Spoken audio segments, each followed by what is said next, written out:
Hey, friends, and welcome back to another episode of the Christian Business Advantage podcast. I'm your host, Alicia Avant, and this is the second episode in our July series, the Mid Year Business Reset. Last week, we took a look back at the first half of the year. We celebrated wins, reflected on answered prayers, reviewed our goals, and evaluated what was working and what isn't. So today, I want to talk about something that can feel a little uncomfortable, but it's one of the most important things that you can do to make sure that you finish the year strong. Sometimes the best way to grow your business isn't by adding something new. Sometimes it's by letting something go. So it's easy to think that if you're not seeing the results that you want, the answer is to do more. More content, more platforms, more networking, more courses, more strategies. But what if the real answer isn't more? What if it's less? Today, I want to walk you through the 5 things you may need to stop doing in your business during the end of the year. So, let's start with a hard question. What are you doing consistently that simply isn't working? That might sound pretty obvious, but you'd be surprised how often we keep doing things simply because we've always done them. Maybe you've been posting on a social media platform that never brings engagement or clients. Maybe you're spending hours creating graphics that no one's really seeing. Maybe you're attending networking events that don't connect you with your ideal audience. Or maybe you're offering or doing something that drains your energy and contributes very little to your business. Take a moment to look at where your time is actually going. And then ask yourself, is this activity helping me move forward towards the business that God has called me to? Not every task has an immediate return, but over time you do begin to see patterns, and some of the activities that you're doing consistently produce opportunities, while others simply just keep you busy. Remember, busy doesn't always mean that you're being productive. So, one of the best ways of stewardship in decisions is to make hard decisions to invest your time where it has the greatest impact. So, stop chasing every new marketing strategy. This is number 2. Number 1, just in case I didn't make it clear, is stop spending time on activities that aren't producing results. The second thing you need to do is stop chasing every new marketing strategy. If you've spent any time online, you've probably noticed that there's always a new must do marketing strategy.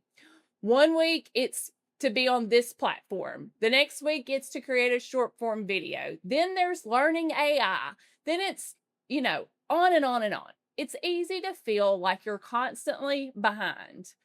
But the truth is, you don't need to master every marketing trend to build a successful business. In fact, constantly jumping from one strategy to another usually prevents you from seeing the results from any of them. So instead of saying, what's the newest strategy? Ask yourself, what is consistently working for my audience? For many of us, that answer hasn't changed. Building relationships, serving people well, growing your email list, providing value, showing up consistently.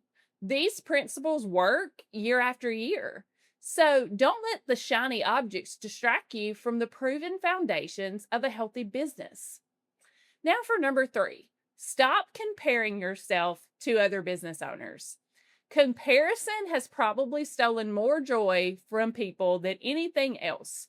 It is so easy to scroll on social media and assume that everybody's growing faster than you. They're selling more books, they're writing more books, they're landing more speaking gigs, they're reaching more people. But we always have to remember that we're seeing the highlight reel. You don't see the setbacks that they have. You don't see the failed launches. You don't see the difficult conversations. You don't see the years of work behind the scenes.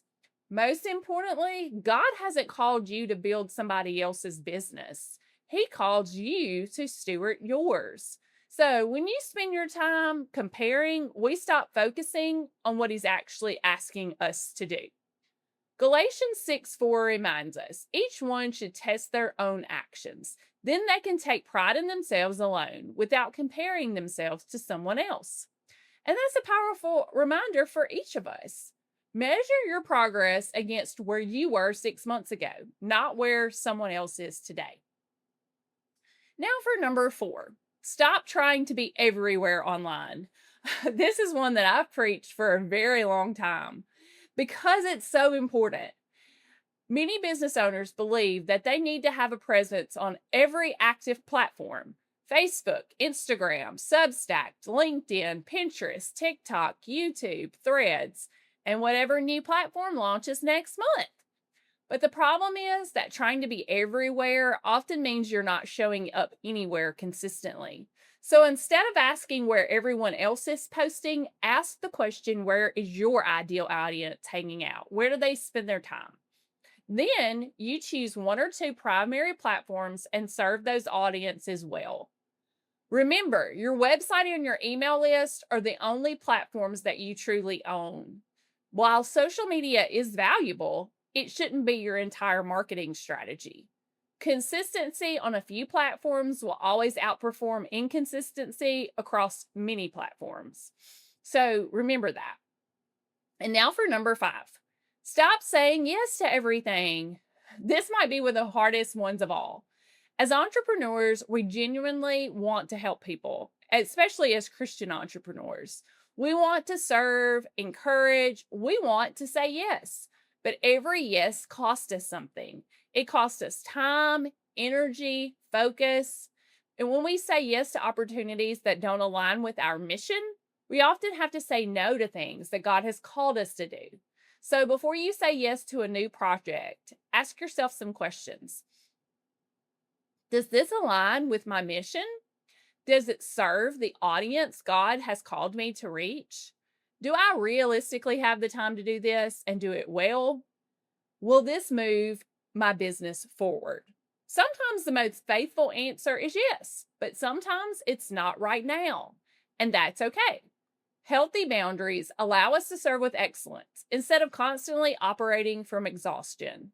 So as we wrap up today's episode, I want to leave you with a simple idea. Sometimes growth comes from subtraction, not addition. You don't necessarily need another strategy, another platform, another course, or another offer. You may simply need more focus. Take a few minutes this week and write down one thing you're going to stop doing before the end of the year. Just one.